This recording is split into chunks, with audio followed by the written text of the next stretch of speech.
Now, on 105.9 FM and streaming worldwide on the WMAL app. O'Connor and Company. It's 5:07. It's O'Connor and Company this Thursday, 21st day of August, my wedding anniversary. Thank you very much. Happy 10-year anniversary to Meredith Dake O'Connor. Boy, that was a fast decade. Also, birthday of our amazing executive producer, Heather Hunter. Happy birthday to you. 27 again.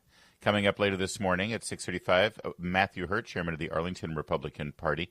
7:05, we're going to talk to both Victoria Cobbany and Pryor, who are on top of defending those boys in Loudoun County who've been suspended. 7:35, Harrison Fields from the White House. Talk about the D.C. Crime Initiative in its second week.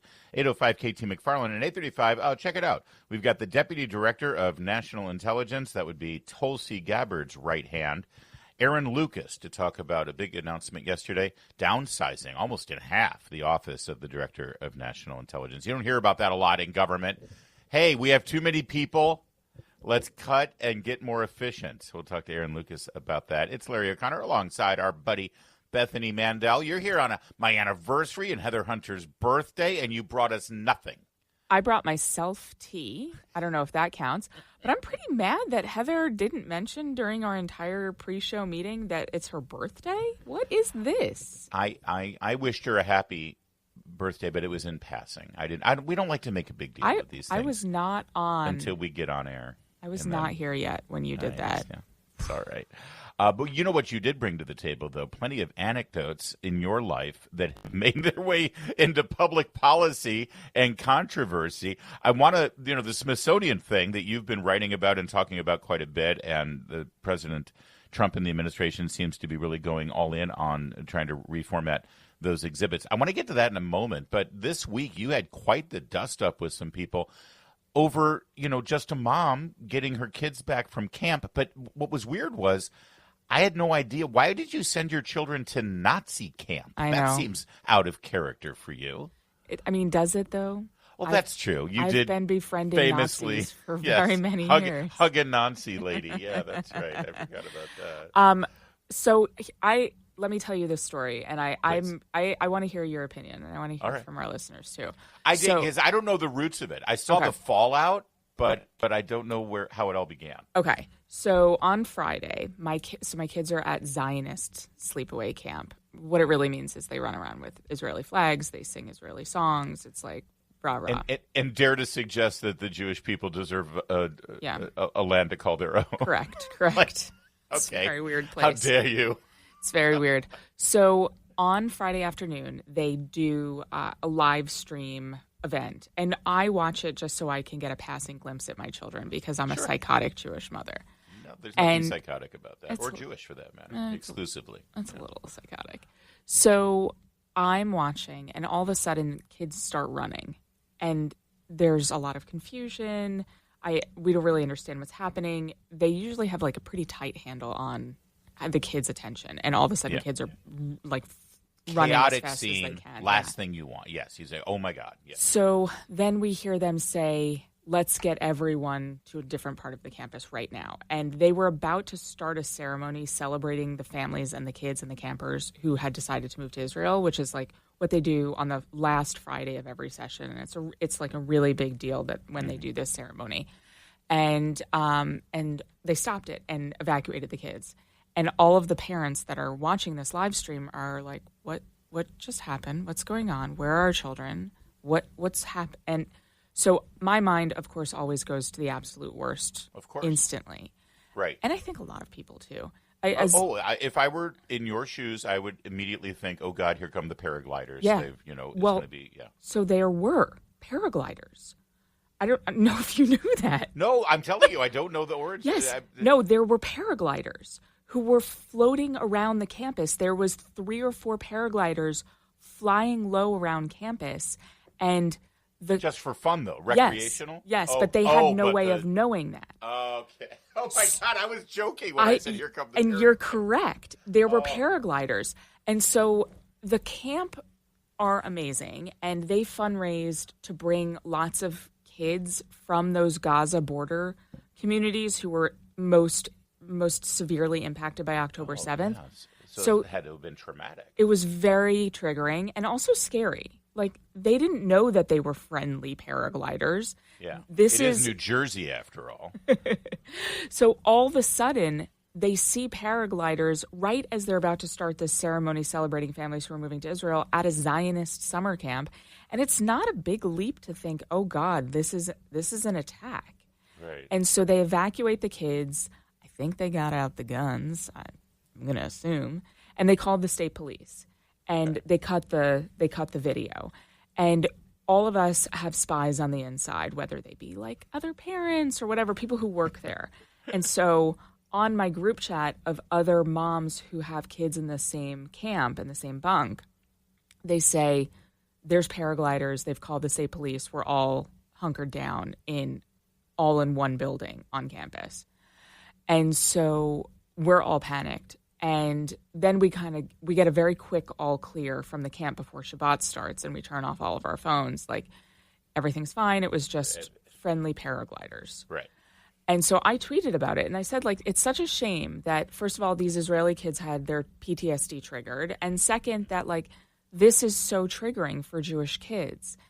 And I got creamed by anti-Israel, anti-Semitic Twitter. Yeah, pro-Hamas types Yes. on X. Yeah. So They all attacked you correct. for being a concerned mother Yeah, I'm being and the dramatic natural reaction. and- yep. So, and then people started doxing the name of the camp, which creeped me out.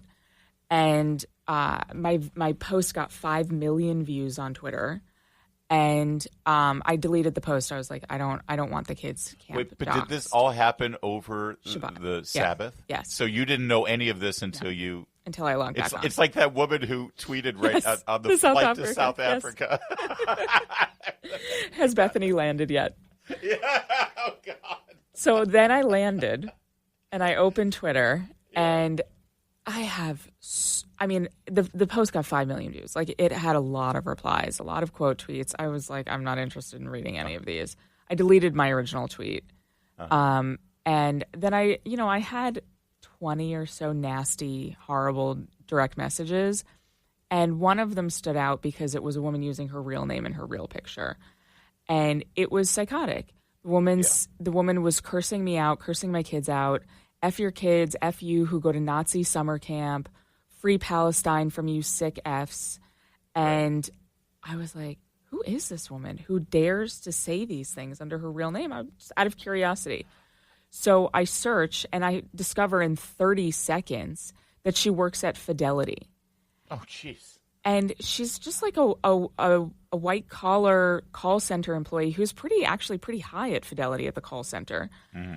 And I was like, what is wrong with progressive left that she feels completely comfortable saying this under her real name? Like, there's something really wrong here. If that is like your right. You're used to it with somebody who goes by, AOC is my queen, and has, a picture of Obama as their profile photo or something, because anonymity emboldens people to say things that they would never actually say out loud. But this woman is loud and proud about it while still representing a Fortune 100 company in America. Yeah. That's unbelievable.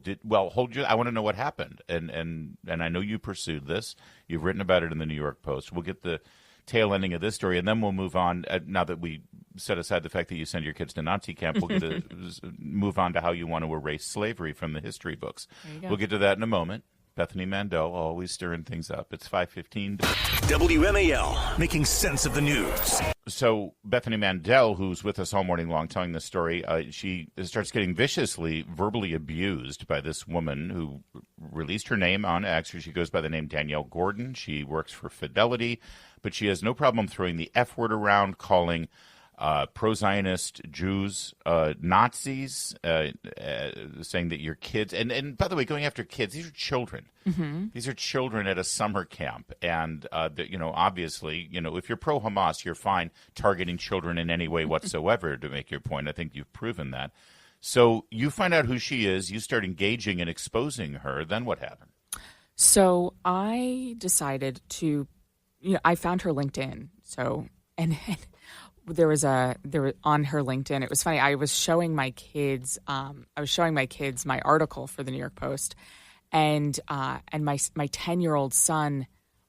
There's a screenshot on the New York Post piece about what she was saying to me, and he even laughed. He didn't need any prompting of like, this is a funny thing, and it said she pursues ethical and inclusive work environment. Like that's what she promotes in her professional she's life. the DEI manager. Or She's not, but she feels very strongly about. She's got a minor in DEI. Okay. Yeah, exactly. And inclusivity. Inclusivity. She's a fan. And so I saw that and I was just like, golly, I can't stand these people. I'm gonna make an example of this woman. Yeah. So I posted a screenshot of her LinkedIn, and I posted screenshots of her direct messages to me. And when I did that, she replied again and kept going. Post this too. And I was like, oh, okay. I'm actually going to do more. All right, then, if you say so. And I sent it to my friend Leora Rez, who runs Stop Anti-Semitism. And this is all she does is expose anti-Semites. And so I said, here's some screenshots. I did all the work for her. She has analysts who do this for her, and I just did it for her. I was like, here's her LinkedIn. Here's this. Like, go to town. And that post probably has 2 million views at this point. And it was like a little bit of a slow news week, especially in the beginning of the week. And it went totally viral, and tons of people. She didn't tag me in her post, so a lot of people actually saw it and didn't know it was me until my New York Post piece. And my post also got close to 1 million views, and lo and behold, Fidelity got a lot of calls. Yeah. And when the New York Post called them for comment for when they published my piece, they said she's no longer working there. Ah, okay. So now she's a former Fidelity employee. It is interesting that she, because I read her lengthy response to you, the one that said post this, where there is this message out there that said, well, being anti-Zionist isn't the same as being anti-Semitic. Although, again, and listen, if you want to draw that fine line and try to, let that fairy dance on a pin, go ahead. But you feel emboldened to say, oh, you're anti-Zionist, then I can go ahead and call you every slur and name in the book and attack children and just because because it has nothing to do with your religion, it has to do with Zionism. Yeah. But that they've been saying that for a long time, haven't they? They always figure out a way to frame their anti-Semitism and their Jew hatred. My favorite of her messages was when she informed me that Zionism is against my religion. It's like, which direction does my husband pray in 3 times a day? Because I thought it was towards Jerusalem. Maybe I'm mistaken. Yeah. Okay. So, I mean, here's my... Well, you know what? I blame secular Jews for that one. Yeah. Well, honestly. I mean, this is the TikTok generation. She has learned everything that she knows about the conflict and about Israel, about Jews, everything from TikTok. And she just spews anger and hatred.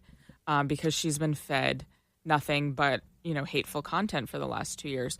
But so I got famous in 2017 for writing a piece for The Forward, and the headline was maybe we should befriend neo-Nazis. And and the crux of that piece, which had a very clickbait headline, was basically we should be nice to people who hate us in an attempt to turn them. And I felt like this move was hypocritical because that is not what I did here. I just flamed this woman. So she graduated college, she worked at Olive Garden, and then this was her first grown-up job. She's unemployable now. I have completely nuked this woman's life. Should I feel bad? Well, it's funny because there will be a lot of people who say, I thought you conservatives were against cancel culture. I thought that you were just fine. And it's like, well, yeah, but, cancel culture has to do with people getting, losing their jobs and losing their reputation because people pile on for them making a joke or making a mistake or maybe a slip of the tongue or something that they didn't even intend. But if you are outright attacking someone that you don't even know with this screed and being so incredibly overt, I was against somebody being canceled because they literally tell a joke, right? And you may find that offensive. But I don't think this falls under the category of cancel culture. So if I called Fidelity a week ago and I said I have travel planned to Israel and I just want to alert you to, you do that all the time. You call your credit card company to tell them I have travel planned. Don't pause my credit card if you see these suspicious charges, because it's not suspicious because I'm actually traveling there.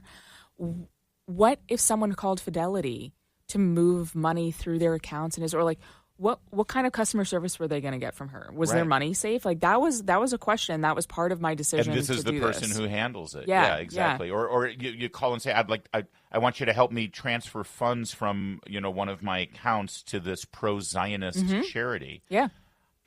Are you actually going to help them out, considering your obvious bias? Yeah. That you've now displayed. No, I think, again.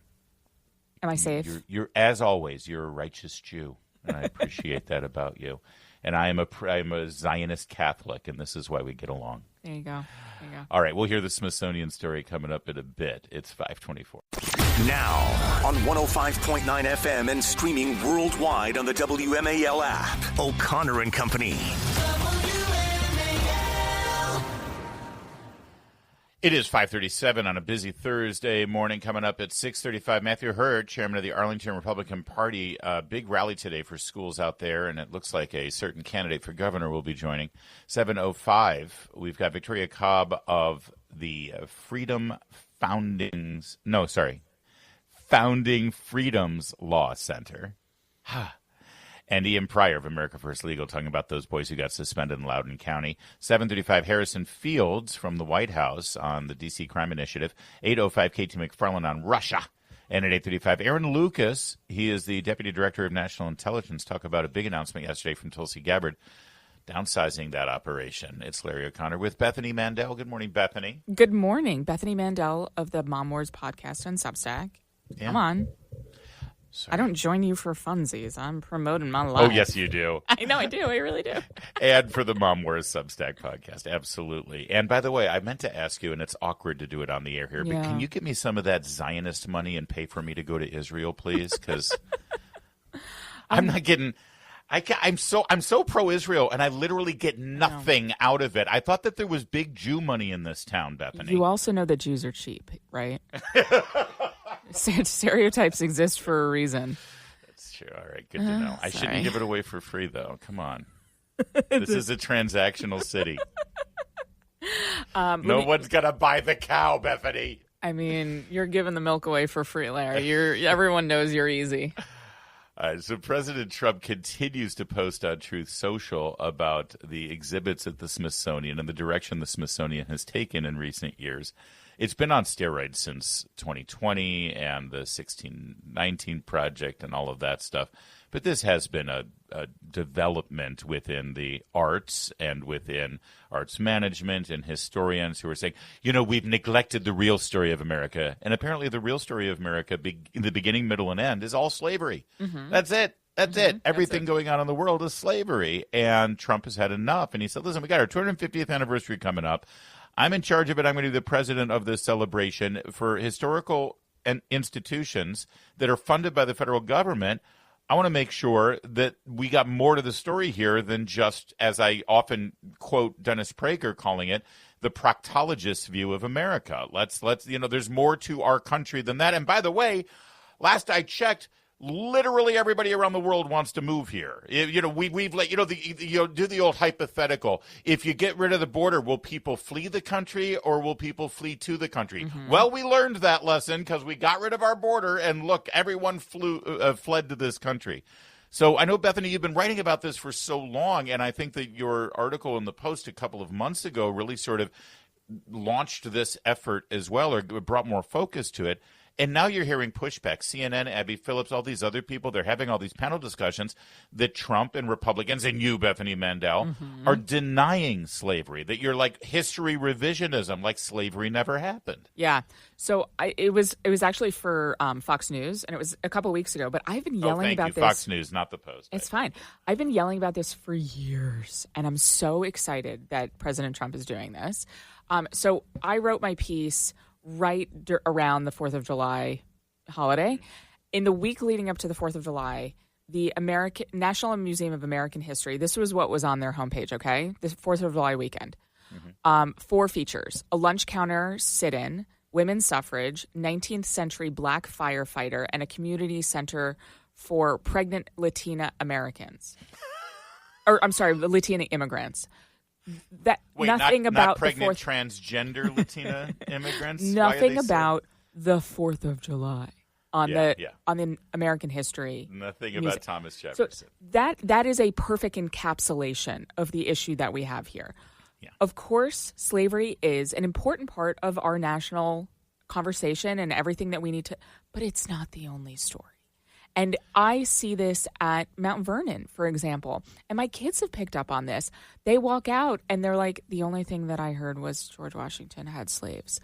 But and I'm like, yeah, I mean, he did, but also he was an incredible, and it's that's. I got to tell you, if I could jump in, that's really disappointing because I haven't been to Mount Vernon for the tour, to be fair, in like 5 years. Yeah, it's But changed. I thought Mount Vernon was like the last holdout. That yes, they mention it and they show you the graveyard of the slaves and things like that, but it wasn't beginning, middle, and end. Like Montecito, oh my gosh, or Monticello, you go down to Thomas Jefferson's house. It's nothing but it's almost like it's not Thomas Jefferson's house, it's Sally Jennings' house. Yes, so it's Mount Vernon is not that bad, but it is veering in that direction, and I do have concern about it. But I think that it's an interesting conversation when we do this, when we completely erase the gray area in these folks, because it's actually a very interesting conversation to have, especially with kids, to say this was an imperfect person. We still have an imperfect president. He is a flawed human being. We are all flawed human beings. Yeah. And there is a middle ground here that is the right place to live, where there's some good and there's some bad, and they live together in harmony sometimes and sometimes not in harmony. But they cannot see the world out of black and white. You're either good or you're evil. And I'm sorry, that's not how the world works. Let's continue this conversation in a moment with more examples, by the way. This one that you shared about the Norfolk Museum of Art is remarkable. And more about this pushback that they're characterizing Trump's efforts here and the Trump administration's efforts and the conservative movement's efforts to tell the entirety of our story. And by the way, the entirety of the story of slavery, because rarely do you see in these exhibits on slavery the fact that hundreds of thousands of white men from the North died in the bloodiest war of our country's history to help bring liberation to those enslaved Africans. That keeps left out of this story. We'll get to more of this in a moment. It's 5:43. Mark Levin, weekdays 6 till 9 on 105.9 WMAL, making sense of the news. The pushback on this has been, expected, as President Trump has directed the Smithsonian to revamp some of their exhibits to stop pushing slavery and climate change as the entirety of their focus and their exhibits, and start promoting some of the great stuff with regard to the history of America. Because here's the bottom line here. Museums are supposed to be about learning about history. We're venturing into the 250th anniversary of our country.